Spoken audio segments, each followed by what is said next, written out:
All right, welcome back to CS50. This is the start of week 5, and this is recursion. Couldn't miss the opportunity here. So this fancy new technology here will hopefully empower some of you to actually see the blackboard if we actually sketch things over there. So more on that to come. So this might perhaps be the simplest Sudoku board that you might solve. For those unfamiliar, Sudoku is all about completing the rows, columns, and squares within a little board like this. But if nothing else, perhaps this little joke here makes a bit more sense now. So this week, and next, and the week after, we introduce one of our newest problem domains. So the next problem set, number 5, is actually going to focus on the world of forensics. And the world of forensics is all about recovering data that's been accidentally deleted or intentionally deleted, or generally trying to answer questions that someone else does not want you to have the answer to. One of my favorite jobs, to be honest, years ago in grad school,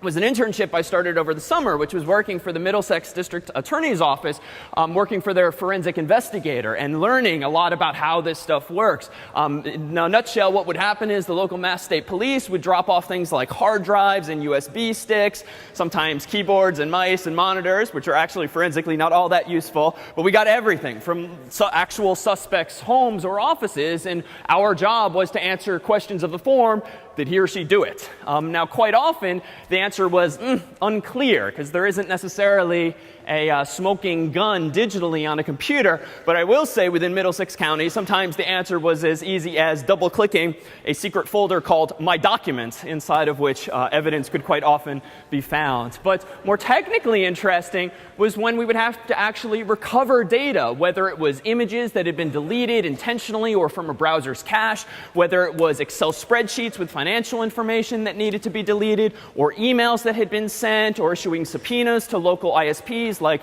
Yahoo and Comcast and these folks to actually get records. It's fascinating, and it's also terrifying, to be honest, increasingly, just how many remnants we all leave digitally when we so much as check our email these days. And we'll talk more about this towards semester's end in the context of the internet.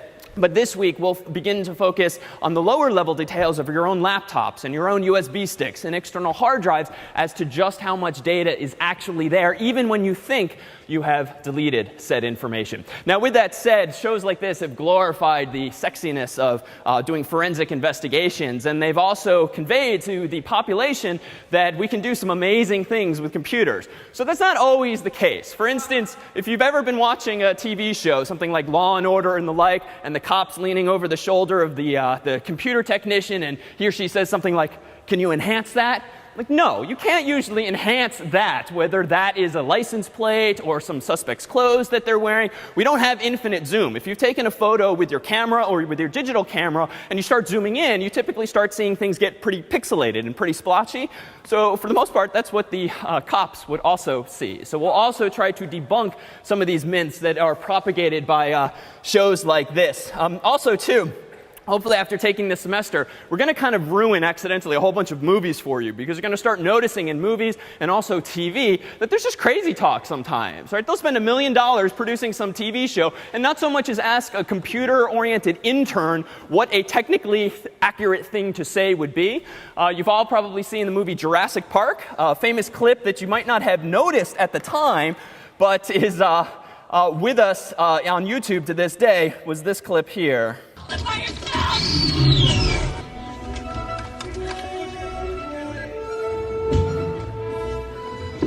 a Unix system. I know this.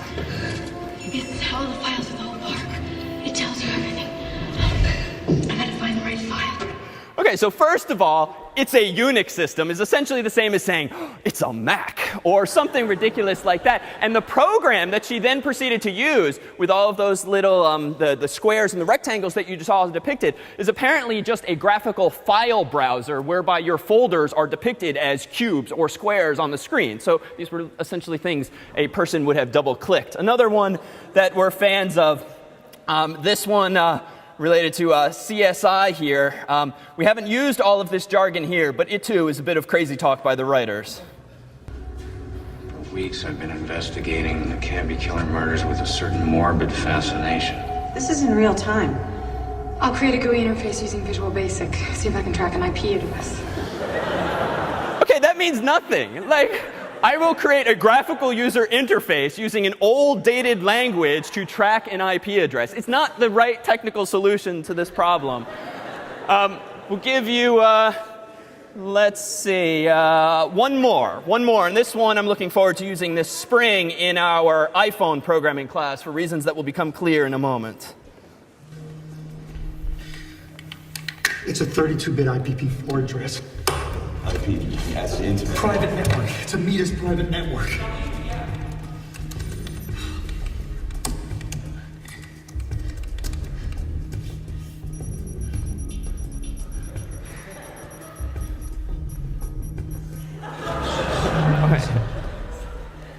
Charlie.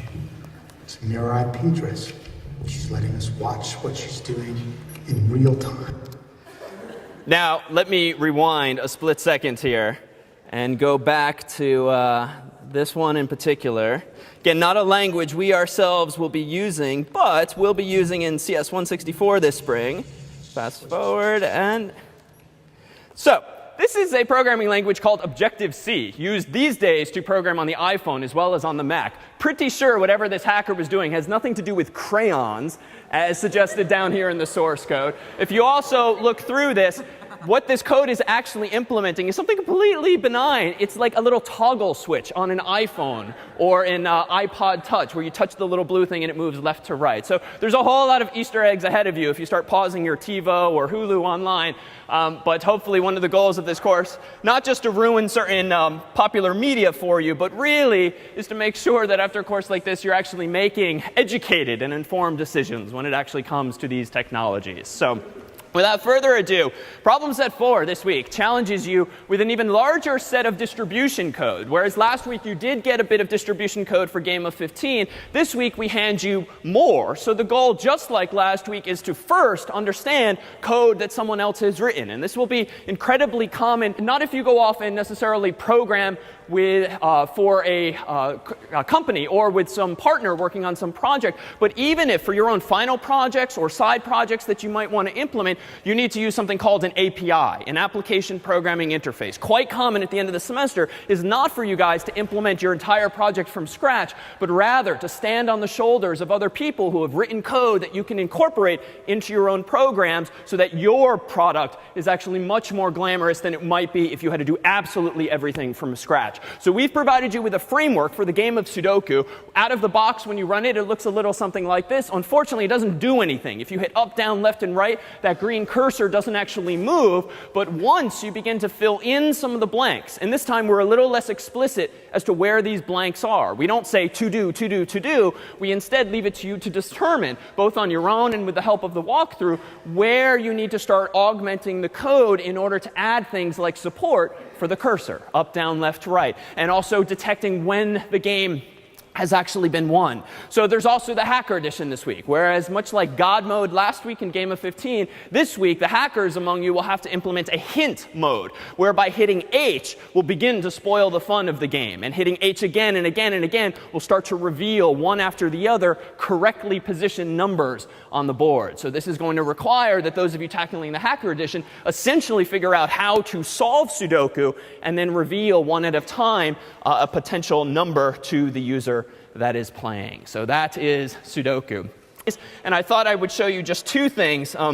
This might only be of interest to me, sort of nostalgically, but this was the very first sheet of notes that I wrote in my very first day of CS50. A very famous computer scientist named Brian Kernighan was here that year teaching us, and I was just kind of amused to see, one, this was like the only day I took notes, apparently. I very quickly became one of those students. But I was just kind of amused to see that even for me years ago, this stuff was completely new. What is an algorithm? I actually wrote it down, some precise sequence of steps for getting something done. Apparently, my takeaway from lecture 1 that year was precision and correctness were really important.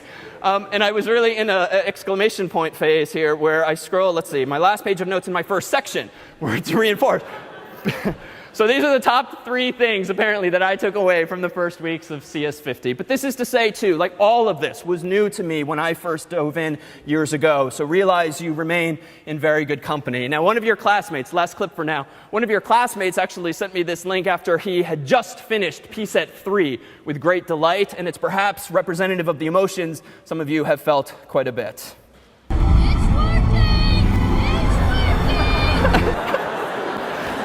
All right.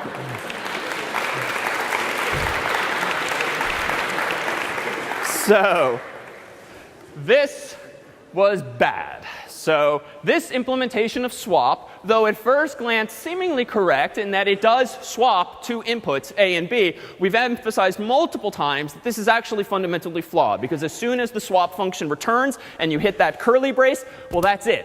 All the work that you did with A and B and temp, or we did last week with milk and orange juice, it's just kind of lost because the values are not actually returned. Now, one of the problems in C is that how many values maximally can you return from a function?